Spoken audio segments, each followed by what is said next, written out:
guys, Ben with design3 here. I'm talking with Brian Provinciano about Retro City Rampage. Thanks for doing this interview with us. Glad to be here. So, first question: what were the first video games you played, and what were some of your favorite all-time video games? I think probably the first video game I remember playing was Super Mario Brothers on the NES, and there were definitely a number of NES games, Duck Hunt, of course, and Teenage Mutant Ninja Turtles I was playing. And on the PC I was playing a bunch. One of them was Ghostbusters 2, which I loved because I was a Ghostbusters fan, but at the same time, I still could realize it wasn't a good game and it was just licensed property. And I never really got past the second level, but it was Ghostbusters, so I still played it, I don't know, 100 times. Cool, and so how did you first get started in video game development? I'd always wanted to do games. Originally I wanted to be an artist though, and I was drawing mock-up levels for Sonic in MS Paint and stuff. I started playing with BASIC and this and that, and then eventually, I think it was in the mid-90s, I started playing with a tool called Click and Play, which was one of the early game creator things. And then, I think it was around 97 or so, I started learning C++, and I guess I've just gone from there, and mostly self-taught. Cool. So, would you like to talk about the current game project you're working on? Yeah, I'm working on a game called Retro City Rampage. So you could think of it kind of like a parody. Grand Theft Auto meets Super Mario meets Saved by the Bell meets everything else. And it mashes up all sorts of things into this crazy open world game that has every genre in it, and it's just hilarious. Nice. How about playtesting your games? How do you handle that? So playtesting, I get a lot of people. Sometimes I send them the build to play at home. And we've had a few gatherings where I just get together with people and they play and give me feedback, and that has just been so valuable, and it is key. That is the number one thing to making a good game. Because no matter how good a designer anyone is, playtesters are going to make their game better. There are going to be so many things they didn't think about, like, wow, everyone keeps jumping when they're trying to get into the car. I need to make the press Y button a little bit more clear. Things like that. Cool. So as the name suggests, Retro City Rampage has a very retro look and feel to it. Can you kind of talk about that art direction and why you went that way with it? Well, it originally spawned from an NES game I was working on. And so that being the case, I just loved NES games. I wanted to take on the challenge of doing my own. And so the pixel art came from that. And it's kind of finishing a project. It's a new project, but it's finishing my original vision. And so I retained the art style.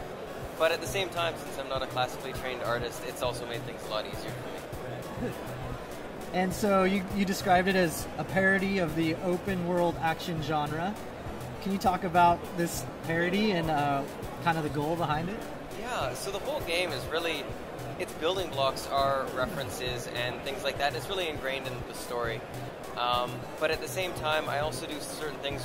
One thing I'm really proud of, which I call making fun from making fun, where I take a lot of things that we hate, like car-tailing missions, or the Teenage Mutant Ninja Turtles dam from the NES game, and then I make new things that are kind of nods to them, but they actually make it fun.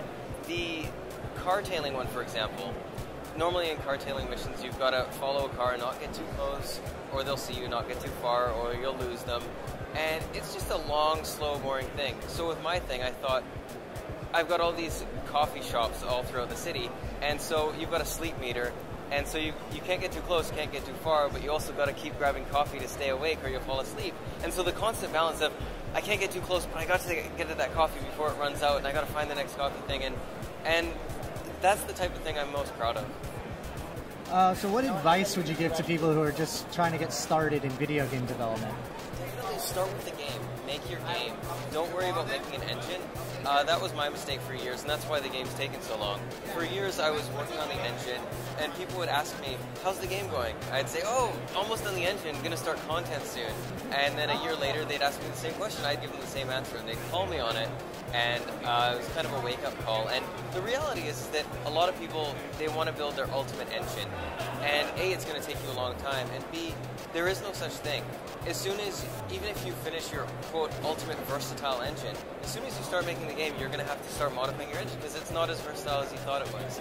And so definitely, either do a bare minimum engine to get your game going, or try and use an off-the-shelf one. Cool, and that brings me to my last question, which is kind of a little bit more on the fun side. Yeah. If you had to sum up video game design in just one word, what would that one word be? A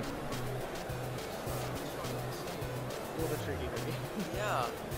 Well, I kind of, it's hard to narrow it down to one word, but it's definitely avoiding frustration, I guess, is the main thing. Like, smooth. It should be smooth. You want to craft a smooth experience, and so that's why I talk about playtesting. Is playtesting not only helps make the game funner, like, oh, the throwing mechanic would be more fun if it was kind of a bit like that, but then at the same time, tutorial messages and stuff. So basically, the person picks up the game, and they don't think about anything. They're never, like, frustrated, oh, where do I go, what do I do? It's just a non-stop ride. All right, well, thanks a lot, Brian. I think that does it, and we look forward to the release of Retro City Rampage. Thank you very much.